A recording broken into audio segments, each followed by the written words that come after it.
Good morning बच्चों। आज का जो हमारा टॉपिक है वो है सर्कल यानी वृत्त। आसान भाषा में है। इंग्लिश मीडियम हिंदी मीडियम दोनों ही बच्चे आराम से समझ सकते हैं। सिंपल लैंग्वेज में है ये। 6 में 7th में 8th में 9th में 10th में और आगे कंपटीशन में भी आप देखेंगे कि वृत्त जुड़ा हुआ है, किसी न किसी पार्ट से इसका संबंध है। हम जानेंगे इस पार्ट में कि वृत्त यानी सर्कल होता क्या है। अगर कोई आपसे पूछ ले इसकी परिभाषा क्या है। हम जानेंगे कि वृत्त का केंद्र क्या होता है, वृत्त की त्रिज्या यानी रेडियस क्या होती है। हम जानेंगे वृत्त का व्यास यानी डायमीटर क्या होता है, वृत्त की परिधि सरकमफ्रेंस क्या होती है, एरिया क्षेत्रफल क्या होता है। हम जानेंगे कि वृत्त की जीवा यानी कॉर्ड क्या होती है। फिर हम जानेंगे कि वृत्त की छेदक रेखा यानी सीकेंट क्या होती है, वृत्त की चाप क्या होती है और वृत्त की चाप वृत्त को दो भागों में कैसे विभाजित करती है। हम जानेंगे कि सेगमेंट यानी कि वृत्तखंड क्या क्या होते हैं। फिर हम जानेंगे कि सेक्टर यानी त्रिज्य खंड क्या होता है। तो इस तरीके से हम वृत्त टॉपिक को लेंगे और इससे जुड़े हुए जितने भी सब टॉपिक्स हैं उनको कवर करते चलेंगे, जिससे आपको क्लियर हो जाए कि एक बार में अगर कोई पूछ ले कि वृत्त या सर्कल के बारे में आप क्या जानते हैं तो आप तमाम जानकारी दे पाएँ। तो आइए जानते हैं कि वृत्त यानी सर्कल क्या कहता है।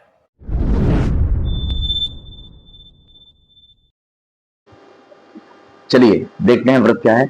वृत्त एक बिंदु का बिंदुपथ है जिसकी निश्चित बिंदु से दूरी हमेशा बराबर रहती है। वृत्त एक बिंदु का बिंदुपथ है जिसकी एक निश्चित बिंदु से दूरी हमेशा बराबर रहती है। इस निश्चित बिंदु को वृत्त का केंद्र और निश्चित दूरी को वृत्त की त्रिज्या कहते हैं। फिर समझिएगा एक बार। वृत्त एक बिंदु का बिंदुपथ है जिसकी एक निश्चित बिंदु से दूरी हमेशा बराबर रहती है। इस निश्चित बिंदु को वृत्त का केंद्र और निश्चित दूरी को वृत्त की त्रिज्या कहते हैं। अब देखिए क्या है कि त्रिज्या का दोगुना व्यास होता है। त्रिज्या का दोगुना यानी डबल। अगर आर त्रिज्या है तो व्यास हो जाएगा डी बराबर 2r। व्यास को डी से त्रिज्या को आर से प्रदर्शित कर सकते हैं। तो त्रिज्या का डबल यानी दुगुना व्यास कहलाता है। मान लीजिए जैसे एक बच्चा है, आप स्क्रीन पर देख रहे हैं, वो बच्चा एक पत्थर को रस्सी की मदद से घुमा रहा है। तो ये जो हाथ हो गया ये तो हो गया केंद्र, ये देखिए, और ये जो दूरी हो गई रस्सी की लंबाई ये हो गई त्रिज्या आर। तो आप समझ गए वृत्त एक बिंदु का बिंदुपथ है। ये पत्थर जो है वो बिंदु की तरह काम कर रहा है। तो ये बिंदु देखिए गति कर रहा है। तो वृत्त एक बिंदु का बिंदुपथ यानी बिंदु का रास्ता है जिसकी एक निश्चित बिंदु से दूरी हमेशा बराबर होती है। ये निश्चित बिंदु वृत्त का केंद्र हो गया और निश्चित दूरी वृत्त की त्रिज्या हो गई। केंद्र को O या C से प्रदर्शित करते हैं और त्रिज्या को R से प्रदर्शित किया जाता है। तो आपके समझ में आ गया होगा कि वृत्त की परिभाषा क्या है। त्रिज्या का दोगुना व्यास होता है। व्यास जो होता है वो त्रिज्या का डबल यानी दोगुना होता है। ये देख रहे हैं आप, यहाँ त्रिज्या ये हो गई R। तो देखिए ये भी R है, ये भी R है, तो ये व्यास हो गया, केंद्र से होकर जा रहा है। तो व्यास क्या होता है D बराबर 2R, यानी त्रिज्या का डबल क्या होता है व्यास होता है। ये केंद्र हो गया। तो आपके समझ में आ गया कि त्रिज्या क्या है, व्यास क्या है। त्रिज्या का दोगुना यानी डबल व्यास होता है, डायमीटर होता है। और आपको समझ में आ गया कि वृत्त की परिभाषा यानी वृत्त क्या होता है। अगर कहा जाए कि इस वृत्त का एक चक्कर लगा के आओ तो आप जितनी दूरी चलेंगे वो होती है परिधि। समझ लीजिए, अगर कहा जाए कि वृत्त का चक्कर लगाइए तो ये होती है परिधि। ये भी आपको समझ में। परिधि और क्षेत्रफल। इस वृत्त का चक्कर लगा के आओ तो वो तो हो गई परिधि, आप चक्कर लगाएंगे ये होगी परिधि इस तरीके से। और लेकिन अगर आपसे कहा जाए कि इस वृत्त पर झाड़ू लगाओ, इस क्षेत्र में झाड़ू लगाओ, तो ये झाड़ू के बीच का एरिया जो होगा यहाँ आप झाड़ू लगाएंगे, ये पूरा ये हो गया क्षेत्रफल। तो आप समझ रहे हैं क्या है दोनों में अंतर, कि वृत्त की परिधि तो आसपास की बात होगी और क्षेत्रफल ये बीच की बात होगी पूरे में। अब परिधि का फॉर्मूला होता है या सूत्र होता है 2πr। परिधि का सूत्र है 2πr और क्षेत्रफल का फॉर्मूला है πr²। तो वृत्त की परिधि होती है 2πr और क्षेत्रफल होता है πr²। पाई का मान होता है 22/7। अगर इसका डेसिमल एक्सपेंशन देखिए आप तो 3.141592 इस तरीके से होता है। तो ये होता है नॉन टर्मिनेटिंग और नॉन रिपीटिंग। ध्यान समझिएगा, नॉन टर्मिनेटिंग और नॉन रिपीटिंग। तो पाई अगर पूछ ले क्या है तो आप क्या जवाब देंगे। पाई किसी वृत्त की परिधि और व्यास का अनुपात होता है। समझिएगा ध्यान से क्या है, देखिए परिधि और व्यास का अनुपात। तो अगर भी पूछ ले पाई क्या है तो पहला जवाब दे सकते हैं पाई किसी वृत्त की परिधि और व्यास का अनुपात होता है। ध्यान दीजिएगा, जैसे 2πr परिधि होती है आपने पढ़ा, अगर इसको व्यास यानी 2r से भाग देते तो 2πr और 2r देखिए नीचे आएगा, 2r से 2r कैंसिल हो जाएगा, पाई बच जाएगा। तो परिधि ये वृत्त हो गया। अगर इसकी परिधि आप आसपास का देखें और व्यास देखें तो इसका जो अनुपात होता है वो होता है आपका क्या, पाई। तो इस तरीके से बता सकते हैं। दूसरा, पाई एक अपरिमेय संख्या है। देखिए इस किसी भी संख्या जिसका डेसिमल एक्सपेंशन नॉन रिपीटिंग और नॉन टर्मिनेटिंग होता है, आपको बताया कि पाई का मान होता है 22/7, इसका डेसिमल एक्सपेंशन देखिए 3.1415, इस तरीके से चलता चला जाता है। तो पाई का जो डेसिमल एक्सपेंशन वो है नॉन टर्मिनेटिंग और नॉन रिपीटिंग, तो इसलिए ये अपरिमेय संख्या है।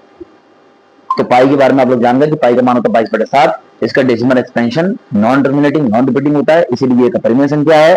और किसी भी वृत्त की परिधि यानी सर्कमफ्रेंस और डायमीटर का रेशियो जो होता है वो पाई के बराबर होता है। ऐसे भी आप पाई को बता सकते हैं। तो पाई भी क्लियर हो गया आपका।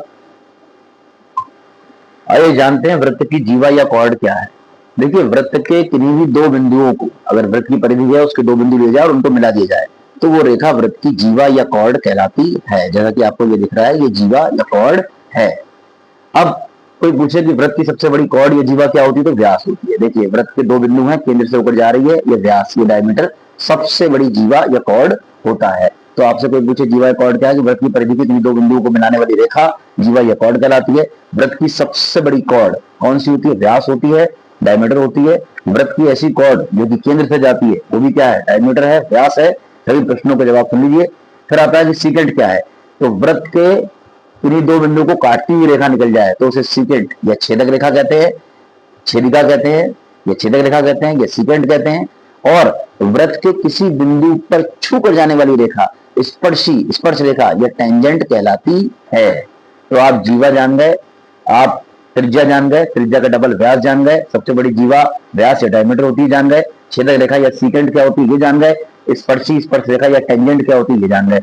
एक बात और जानिएगा, वृत्त के किसी एक बिंदु पर सिर्फ एक स्पर्श रेखा या टेंजेंट खींची जा सकती है, जबकि अगर हम इस तरीके से कोई वृत्त लेने और बाहर कोई एक पॉइंट लेने तो उससे वृत्त पर दो इस तरीके से स्पर्श रेखाएं खींची जा सकती हैं। तो ये प्रश्न अक्सर पूछा जाता है कि वृत्त के बाहर कोई बिंदु है उससे कितनी टेंजेंट या स्पर्श रेखाएं खींची जा सकती हैं, तो आंसर होगा 2। और वृत्त पर ही कोई बिंदु है उस पर कितनी स्पर्श रेखाएं खींची जा सकती हैं, तो आंसर होगा 1। तो आप जान गए कि स्पर्श रेखा क्या है। वृत्त के बाहर बिंदु है तो उससे 2 स्पर्श रेखाएं खींची जा सकती हैं, वृत्त पर कोई बिंदु है तो उस पर सिर्फ 1 स्पर्श रेखा खींची जा सकती है। अब जान रहे हैं कि वृत्त की चाप क्या होती है, त्रिज्यखंड क्या है, वृत्तखंड क्या है, इसके बारे में। देखिए जीवा के बारे में आप लोग जान गए, ये वृत्त के आपने दो बिंदु लिए उनको मिलाया तो क्या आ गई, जीवा आ गई, ये कॉर्ड आ गई। वृत्त की जीवा वृत्त को दो भागों में बांटती है, ये होता है लघु वृत्तखंड और जो बचा ये पूरा होता है आपका दीर्घ वृत्तखंड। लघु वृत्तखंड यानी कि आपका माइनर सेक्टर माइनर सेगमेंट, और दीर्घ वृत्तखंड यानी कि मेजर सेगमेंट। तो आप फिर समझिएगा, अगर कोई आपसे पूछे कि मेजर या माइनर सेगमेंट क्या होता है तो आपको घबराना नहीं है, सीधे सीधे आप बता सकते हैं कि वृत्त की जो जीवा है वृत्त को दो भागों में बांटती है, माइनर, मेजर या लघु वृत्तखंड, दीर्घ वृत्तखंड। ये आपको वृत्त की जीवा के बारे में क्लियर हो गया। अब आता है चाप। देखिए वृत्त की परिधि का ये एक भाग चाप है, फिर वृत्त की परिधि है इसका छोटा सा भाग ये क्या है, चाप है। तो वृत्त की परिधि के कोई दो बिंदु लिए, ये ए हो गया, ये बी हो गया, तो ये जो इनके बीच की दूरी है ये क्या हो गई, चाप हो गई। अब आता है कि त्रिज्यखंड क्या है। अगर हम वृत्त की चाप में, ये चाप है और चाप के दोनों सिरों को त्रिज्या से केंद्र पे मिला दें, ये देखिए त्रिज्या हो गई, ये त्रिज्या हो गई, ये केंद्र पर मिला दिया, तो इसको हम बोलते हैं त्रिज्यखंड यानी कि सेक्टर। फिर समझिएगा, वृत्त की जीवा दो वृत्तखंड का निर्माण करती है, लघु वृत्तखंड, दीर्घ वृत्तखंड, माइनर, मेजर। वृत्त की परिधि के दो बिंदु को लें तो उनके बीच की दूरी चाप होती है, यानी चाप वृत्त की परिधि का एक भाग है। चाप के दोनों बिंदु को लें और वृत्त के केंद्र से मिला दें तो ये जो बनता है ये होता है त्रिज्यखंड। तो आप त्रिज्यखंड यानी सेक्टर जान गए, आप चाप जान गए, आप वृत्तखंड जान गए। आइए देखते हैं आगे। अब हमें ये जानना होगा कि कोण, चाप और त्रिज्या में संबंध क्या होता है। अगर आप ध्यान से देखेंगे तो ये त्रिज्यखंड की बात हो रही है। देखिए चाप लिया है, चाप को त्रिज्या की सहायता से मिला दिया गया है केंद्र पर, तो ये बना है, ये कोण बन गया है। तो आप देखेंगे कि अगर आप इस त्रिज्या को बढ़ाते जाइए तो फिर चाप भी क्या होगा, बढ़ता जाएगा, बढ़ता जाएगा। आप क्या करिए, चाप को बढ़ाते जाइए तो क्या हो जाएगा, त्रिज्या बढ़ती जाएगी। तो कोण, चाप और त्रिज्या में संबंध है। क्या है, कोण बराबर चाप बटे त्रिज्या। इस फॉर्मूले को आपको याद रखना पड़ेगा। चाप बढ़ाइए तो त्रिज्या बढ़ेगी, त्रिज्या बढ़ाइए तो चाप बढ़ेगी, और कोण आपका बनेगा वैसे का वैसा। तो क्या है, कोण बराबर चाप बटे त्रिज्या। तो ये बात आपको समझना पड़ेगी कि अगर आपकी बड़ी सी चाप है, मान लीजिए बड़ी सी चाप है, तो फिर क्या होगा, अगर आप देखेंगे तो फिर इस तरीके से ये कोण बनेगा। यानी त्रिज्या बड़ी बड़ी होंगी। अगर त्रिज्या आपकी बड़ी बड़ी है तो फिर क्या होगा, चाप भी बड़ा हो जाएगा, और त्रिज्या आपकी छोटी सी है तो चाप भी छोटा सा होगा। तो ये आप समझ गए कि कोण बराबर चाप बटे त्रिज्या। इस फॉर्मूले को आपको समझना होगा आगे त्रिज्यखंड के सूत्र को समझने के लिए। अब देखिए ये तो क्लियर है कि चाप कोण का निर्माण करती है। एक चाप के दो बिंदु हैं, उनको मिला दीजिए, केंद्र पर एक कोण बन जाएगा।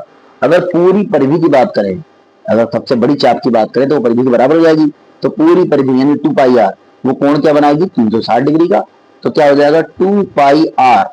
अगर इस चाप की बात करें या इस परिधि की बात करें तो पूरी परिधि कोण बनाती है 360 डिग्री का।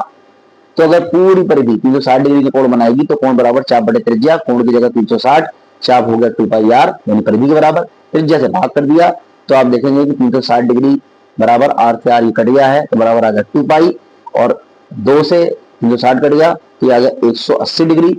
180 डिग्री बराबर पाई रेडियन। इस फॉर्मूले पर या इस कॉन्सेप्ट पर आप पहुंच गए। तो कोण के दो मात्रक होते हैं, एक होता है डिग्री और एक होता है रेडियन। एक होता है डिग्री और एक होता है रेडियन, आर डिग्री लिख देते हैं शॉर्ट में।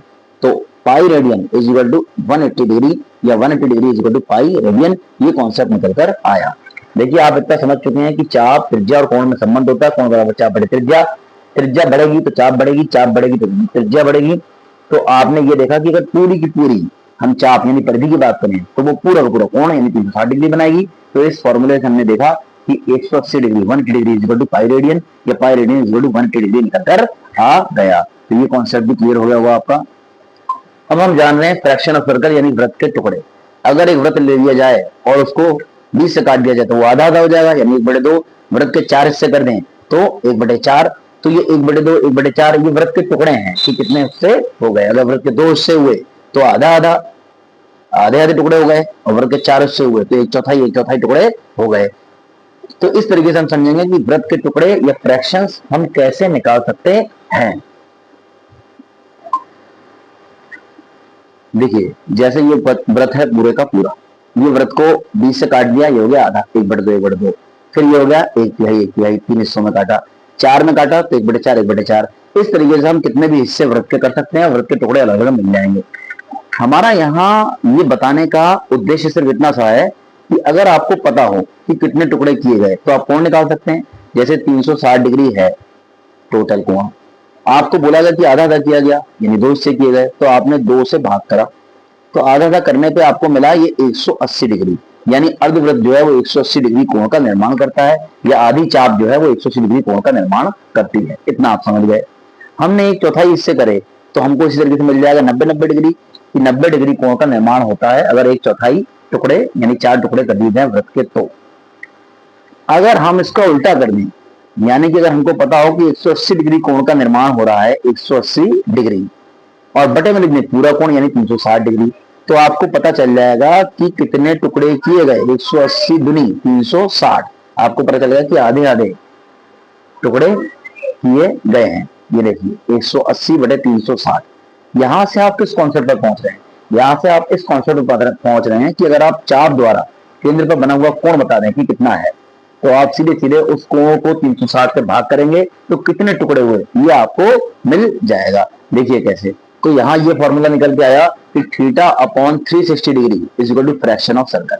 अगर किसी सर्कल के कितने टुकड़े हुए ये जानना है और कोण पता है, मान लीजिए आपसे कहे कि एक चाप है, ठीक, वो चाप जो है वो 30 डिग्री का या 45 डिग्री का या 90 डिग्री का कोण बना रहा है, तो आप बताइए कि वृत्त के कितने टुकड़े हैं या ये वृत्त का कितना भाग है। ये चाप वृत्त का या वृत्त की परिधि का कितना भाग है।